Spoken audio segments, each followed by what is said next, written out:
Kia ora, I'm Chelsea Daniels, and this is The Front Page, a daily podcast presented by the New Zealand Herald. Australia's Parliament has been called back 2 weeks early to push through new gun and hate speech legislation in the wake of the Bondi terror attack. The recommendations are reminiscent of those made by the Royal Commission of Inquiry into the March 15 terror attack in Christchurch. Since 2021, successive governments have begun, paused, then stopped altogether all policy and legislative work on hate speech. So where do our laws sit today? Are they good enough? Or should we follow Australia's lead and finally tackle this issue once and for all? Today on The Front Page, Race Relations Commissioner Dr. Melissa Darby is with us to talk about how to tackle this growing issue.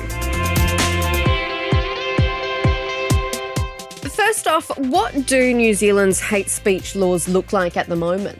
At the moment, under the Human Rights Act, there is protection for particular groups based on particular characteristics. There have been some questions as to whether or not those laws cover groups sufficiently. I will make the point that this is certainly outside my sort of scope as Race Relations Commissioner. I am here obviously to make sure that the rights of various groups are upheld. But some of the more technical analysis of these laws, where the threshold might sit, how they sit alongside things like freedom of expression, of course, which is another human right, requires some quite serious legal analysis so that I guess we're balancing all of the considerations in the mix. And do you think that they are good enough at the moment? Do they cover enough groups? I think there would be room for expanding the laws. There's certainly been, that has been what some committees or commissions have recommended. The Royal Commission of Inquiry, for example, into the Christchurch mosque attacks, recommended changes to our hate speech legislation. Whether that happens or not is secondary to the fact that we should be addressing these issues in New Zealand.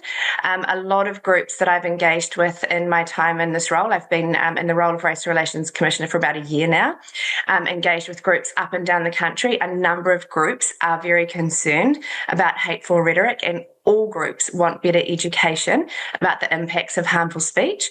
Some groups absolutely want legislative change, some don't. And it's important to note too that even within communities, there are a variety of views. And in terms of those views, what do most groups want first, straight off the bat?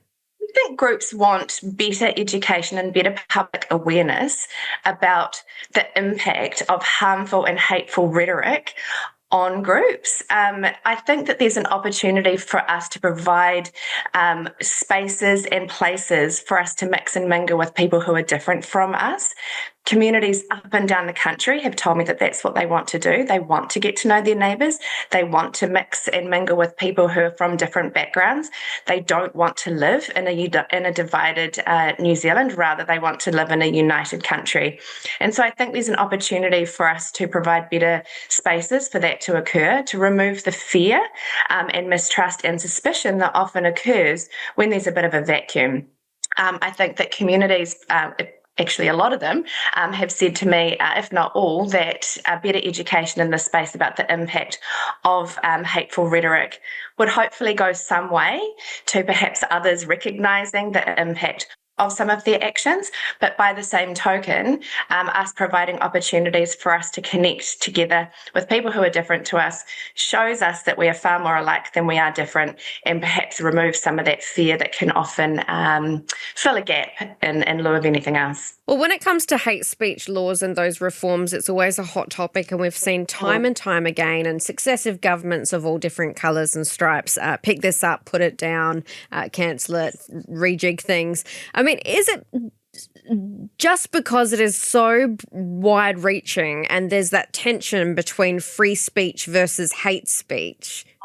I think the Australian example has shown us how complex these issues are. I think we know that, but I do think that we fail to recognise the degree of complexity and nuance in these issues. I'm talking in very general terms here, but I think a lot of people see if you are for free speech, you must therefore not have any concern whatsoever about hate speech. Or if you want changes to our hate speech threshold and laws, then you must want to censor everybody. And I think that's a very binary way of looking at a very complex issue. We can understand and appreciate and want to protect the fundamental human right of freedom of expression and the freedom that affords all of us in a country like New Zealand, while at the same time being very concerned about some of the increasingly harmful and hateful rhetoric that we're seeing directed at communities. I don't think those two things are mutually exclusive. I think we need to come together as a country and discuss or hold a constructive, mature, facilitated conversations about how we actually address some of these issues so that we can balance as best we can those two things that are often pitted as competing with one another, and in some senses they do, but not necessarily so. I accept completely that the threshold for things like incitement needs to be high in order to protect freedom of speech. But that doesn't mean that we should accept as a country some of the harmful rhetoric that's directed at communities in many instances. And certainly what I've been doing in my time as Race Relations Commissioner is calling that out and doing my best to create greater public awareness about the impact of some of this rhetoric that we're seeing on different communities in New Zealand. Yeah, because the law has always taken that kind of principled approach, right? Taking context into account to determine where that freedom of expression turns into hate speech. But how difficult is it to differentiate criticism from incitement? Yeah, look, I will say at the outset, Chelsea, that this requires probably more serious legal analysis than what I'm capable of.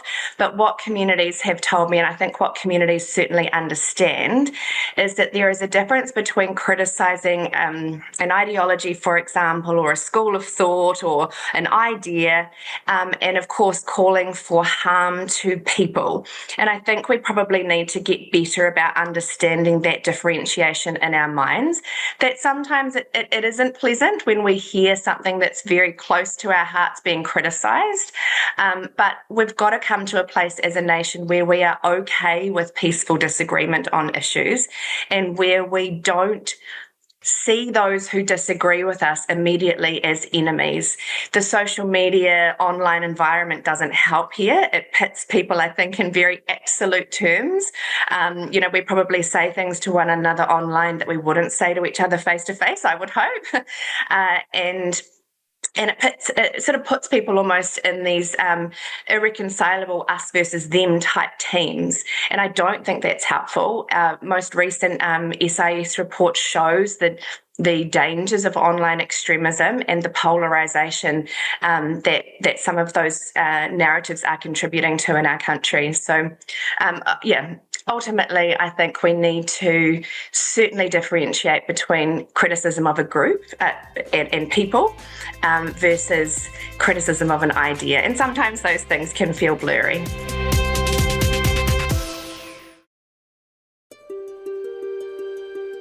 We must channel our anger into meaningful action to ensure an atrocity such as this can never happen again. And that responsibility starts with me as Australia's 31st Prime Minister.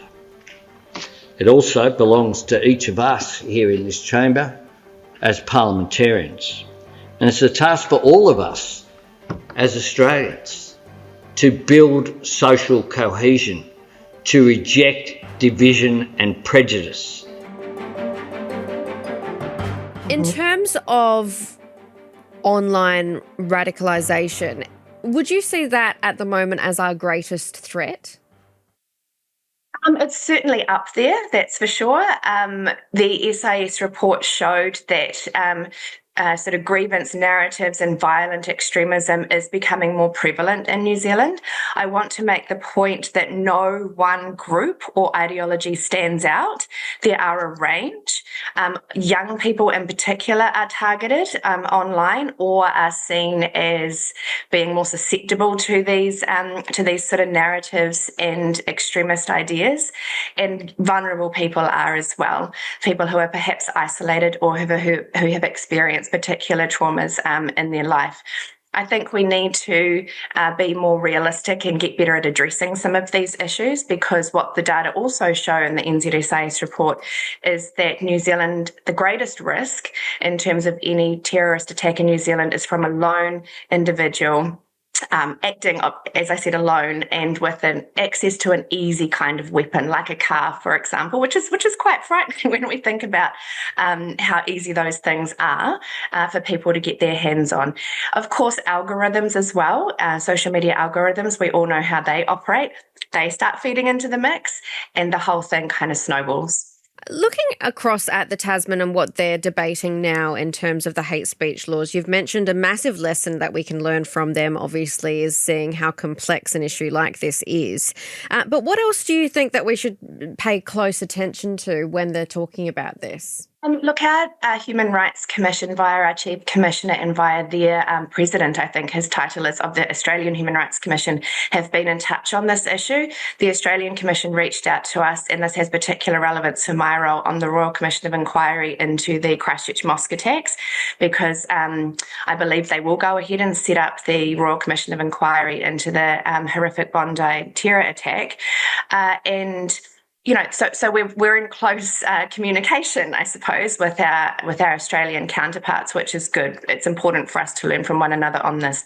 During the course of those communications, and what I've seen from them is their submission on the proposed hate speech laws, which of course have now been pulled, I understand, due to some fairly serious opposition from a range of parties for a range of reasons.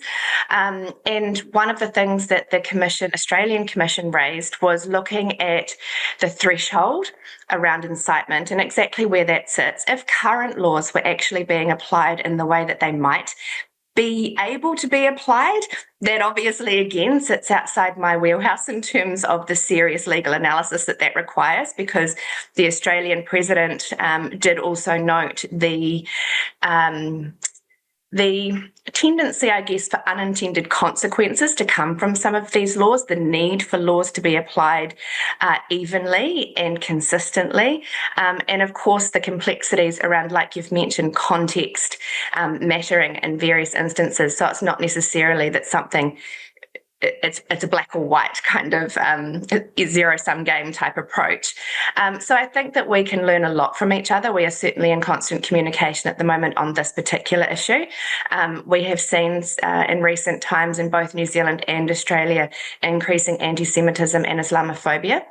In my role as Race Relations Commissioner, I've met with they have an Islamophobia envoy, and am yet to meet, or coming up with their anti-Semitism envoy. So we're sort of talking to one another a lot, so we're not having to reinvent the wheel, hoping we can learn from each other, but also recognising that Australia has faced particularly extreme instances of anti-Semitism and Islamophobia recently. I don't want to ever put out there a narrative that New Zealand is polarised and there is no hope. There is so many incredible things that are happening in our communities in New Zealand, and I think the recent harmony accord between Jewish and Muslim communities in New Zealand is an example of the willingness of a range of groups in New Zealand to really work together to address these issues, and hopefully to prevent some of the more extremist rhetoric and behaviour and so on that we're seeing in a lot of overseas countries coming to our shores here.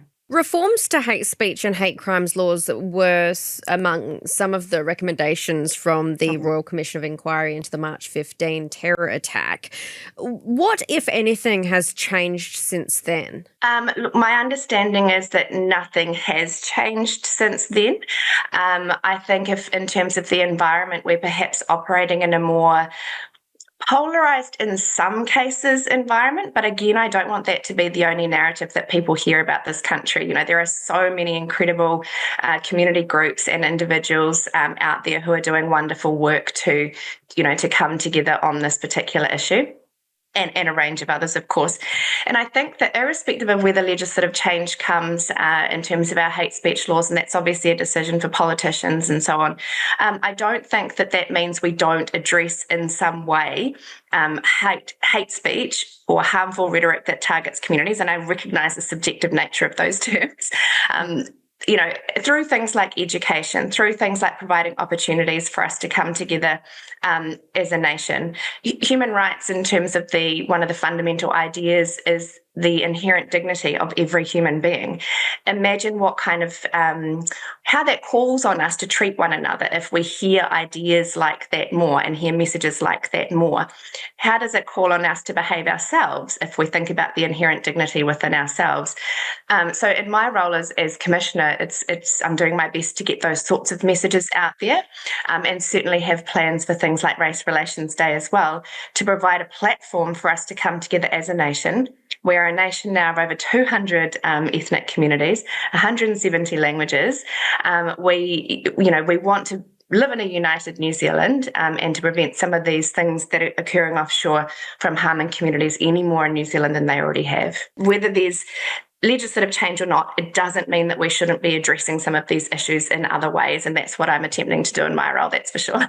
Oh, absolutely. And of course, any kind of rhetoric about the how multicultural we are as a country and how that makes us better is a good thing. But I can't imagine that a Nazi sympathiser would, take part in a Race Relations Day, for example. What do we do with those outer fringe groups? Great question. And I think at the moment, as I see issues, they are currently playing out in the extremes. So if we take a really big issue like immigration, for example, it's a hot topic overseas. There are people who are raising this as a topic in New Zealand. I see, for example, the role of the Human Rights Commission, and certainly perhaps me in particular as Race Relations Commissioner, to provide opportunities and a platform to facilitate strengthening the middle ground on these issues. We need to provide people with a space to address genuine concerns, not extreme racist rhetoric that's quite simply vile, but genuine concerns about the kind of country that we're living in and the sorts of ways that we can ensure that harmonious relations and social cohesion is protected, without, of course, making us all the same as one another. That's not how we want to be either. We want to be living in a country where we can be our unique selves, but still get along with our neighbours and be prepared to sit down and have a cup of tea with one another. That's the role that I see the Human Rights Commission playing, and I think that, we probably can't persuade people on the extremes of either end of any debate, but how do we strengthen the middle ground and provide those opportunities so that people don't see, the only people who are raising these issues are on the extremes? And that, to me, just creates further division and polarisation. Right. And then that would mean that those people in the middle ground won't slowly float either way either, like we see, and that's that online radicalisation, right? Absolutely. We want to provide some opportunities for people to have really constructive conversations where the message isn't that we have to all agree with one another, but where we don't see those who disagree with us immediately as enemies. And I think that's a really, really important message for us to get out there to combat any polarisation that already exists, and of course to stop making it, or to hopefully prevent making it even worse.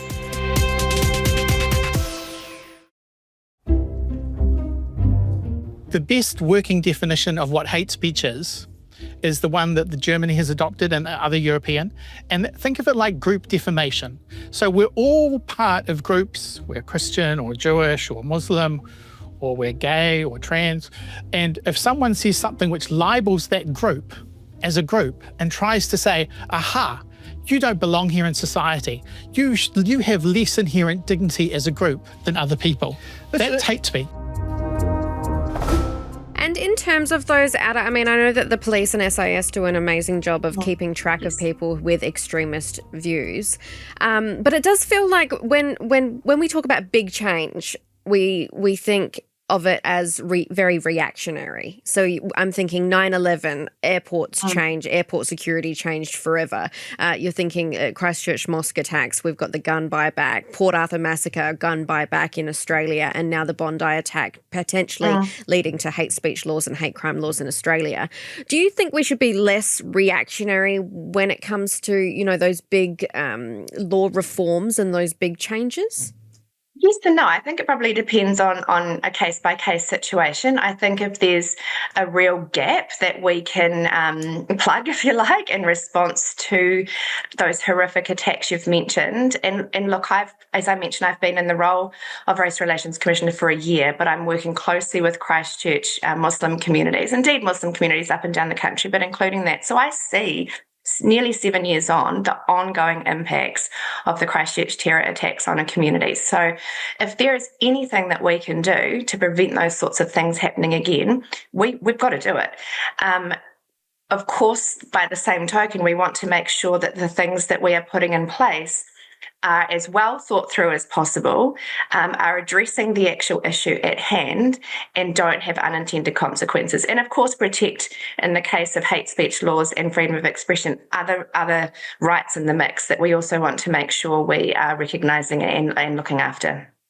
Yeah, one thing that I did notice with the Australian laws, and sorry to keep bringing this up, but, it is kind of a blueprint of things. Like, Anthony Albanese kind of put out a blueprint of everything that was possible, and we're slowly seeing that get taken away. But one of the reactions to the initial draft law was that, making it illegal to be a part of a hate group. And that saw the disbandment of the National Nazi Network or something. I mean, I'm not going to say their full name on the podcast, but they basically sent out a newsletter saying we're going to disband by this Sunday. Now, in one respect, yay. But in another, those groups are always going to continue to be there, whether you see them or whether you don't.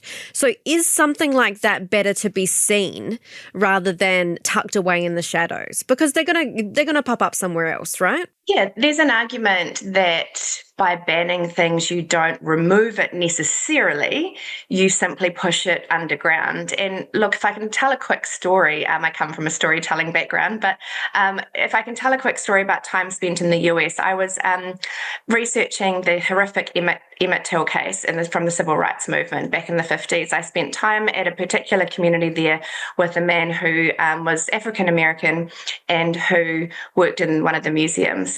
He and I were walking around a very small part of Mississippi, and he said, I now don't know where the sort of houses to avoid are, because the district that he was living in had recently banned the flying of the Confederate flag.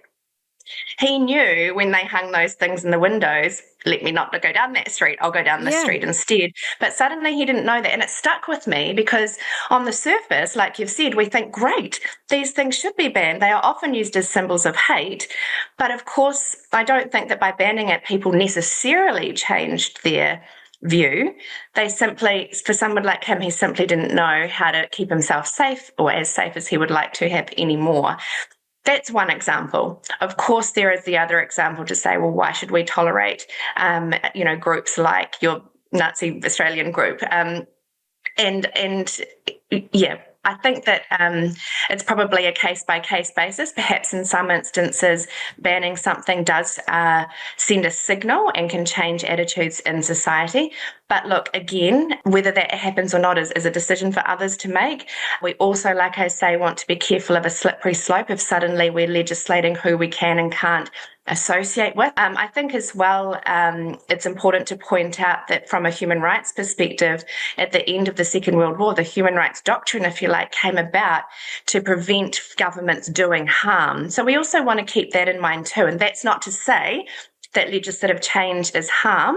I'm just putting that out there as a consideration, which I think is probably why the Australian example has shown us how complex these issues are and how difficult they can be, and how we can't see them in these binary yes or no terms, but we need to be able to sit down and look at all of the factors in the mix so we get things right. So we do protect communities, but so we also protect pretty fundamental freedoms that we all enjoy in countries like New Zealand and Australia. Thanks for joining us, Melissa. My pleasure. That's it for this episode of The Front Page. You can read more about today's stories and extensive news coverage at nzherald.co.nz. The Front Page is hosted and produced by me, Chelsea Daniels. Kane Dickey is our studio operator, Richard Martin, our producer and editor, and our executive producer is Jane Yee. Follow The Front Page on the iHeart app or wherever you get your podcasts. And join us next time for another look beyond the headlines.